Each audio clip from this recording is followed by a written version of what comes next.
having a hard time moving on? At The Agape, you'll find heartwarming posts and spirit-led inspiration designed to help you take a break from the noise of the day and hear the voice of God. Subscribe to our YouTube channel.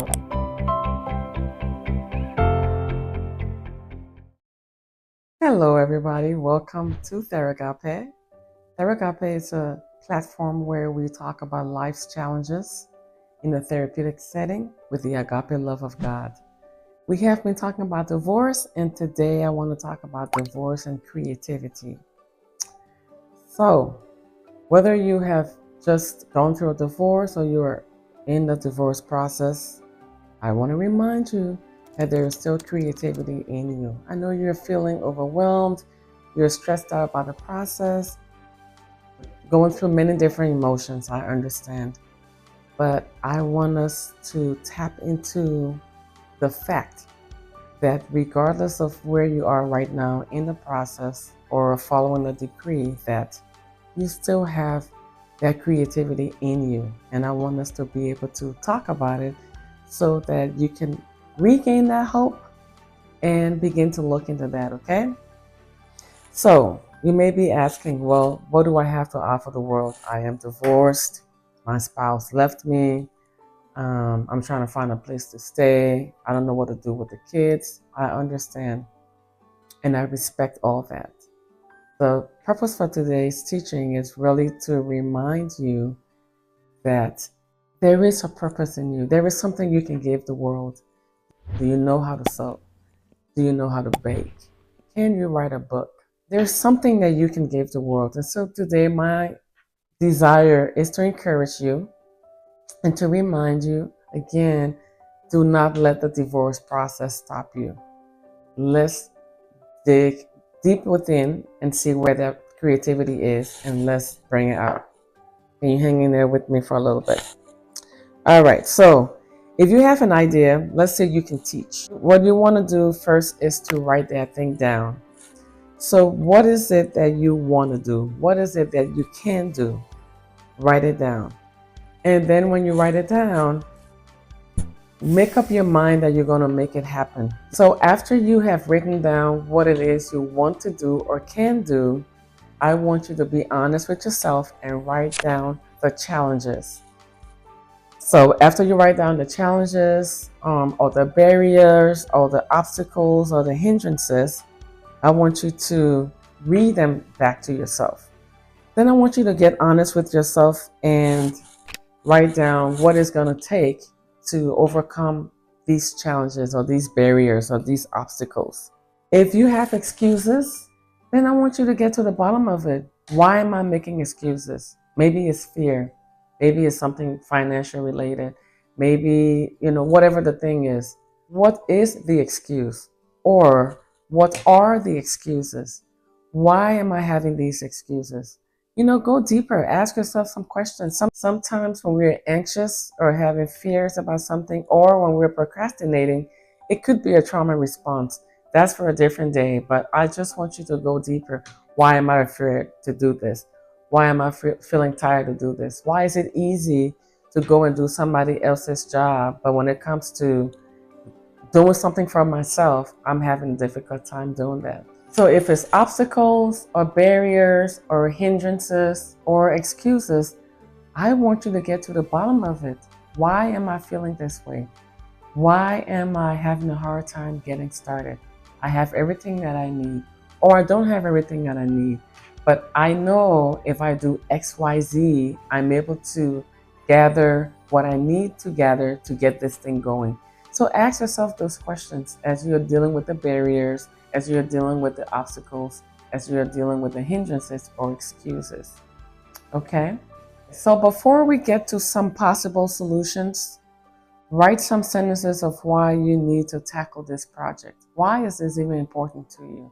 I know you said, well, this was not my idea. You're the one, Manzi, who are saying that I have some creativity even though I'm going through a divorce or even though I just got divorced. So, okay, I took responsibility for that, but still back to you. Let's write down some sentences of why you need to tackle this project. Why is it important that you go down deep and you bring out the creativity that's already in you.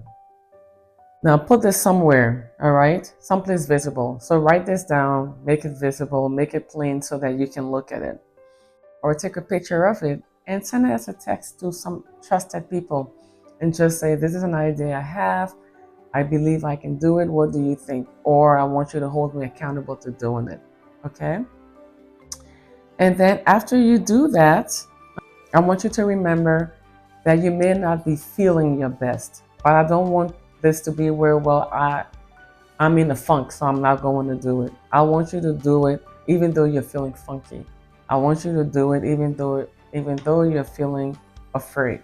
Just write it down. That's all you're doing for right now. And then once you do that, I have maybe 2 or 3 things that could help you to get started. All right, tip number 1, your mental posture. I'm going to do this. I don't feel like it, but I will do it. I'm in a funk, but I'm going to do it feeling funky. I don't really know if I know the details. I'm able to find people to help me, all right? Once you do that, the second step will be write something down. So take some action. Write it down, draw it, but do something that follows your mental posture. So now you are adding some action to your faith, okay? So write a sentence or 2 at a very good pace. You don't have to be in a hurry. You don't have to be so slow like a sloth. You don't have to be so fast like a cheetah, but get moving. Write down the ideas, all right? And the third thing I would say would be avoid laying around. And what I mean by that is when you've purposed to get started with this project or on this project, yes, it's okay to have a break here or there, or here and there rather, but you want to get moving. You want to grab that pen and paper and you want to start writing. You want to make the phone calls that you need to make. This will mean that you're going to turn the TV off. You're going to have to call some people back or respond to text messages later because you have decided that these 30 minutes are devoted to doing this project. And then the next thing you want to do when you're taking all this action is, take small steps. Like I said, you don't have to be a sloth, but you don't have to be a cheetah. So take little steps. Be patient with yourself. If you are in therapy, this would be a good place to talk to your therapist about getting this project going and wanting to make sure that you are ready to get it going and get it moving. All right? I mentioned earlier that you don't have to be a sloth. That's because I don't want you to be so slow at getting moving that you lose the motivation. At the same time, if you're moving like a cheetah, then you may just crash. So just find a good balance of monitoring your pace and just making sure that you're getting things done one day at a time. You're not competing with anyone else. And so set a goal, but make sure you're doing something. And we talked about talking to your therapist, if you have one, and just getting some ideas of how you can get your project or your goal moving. All right? And of course, I wish I had said this as a number 1, but since He is our Alpha and our Omega, ask God for help. Ask Him for His wisdom. Ask Him for His leading and His guidance. And this is going to cost you. It will cost you time. It will cost you energy. It may cost you some of your emotions because, you're feeling frantic. But the truth is, nothing's going to change if you don't make some changes. So sometimes we're hurt both ways. We're hurt because we stay in this place, and we're also hurt because, or we also feel some hurt because we're making some changes. I like to feel some hurt because I'm making great changes. So that would be my desire for you. I hope that you found this video interesting, and not just interesting, but it was helpful. Please like and subscribe, tell your friends, and I'm looking forward to seeing you next time. Have a great night. Bye-bye.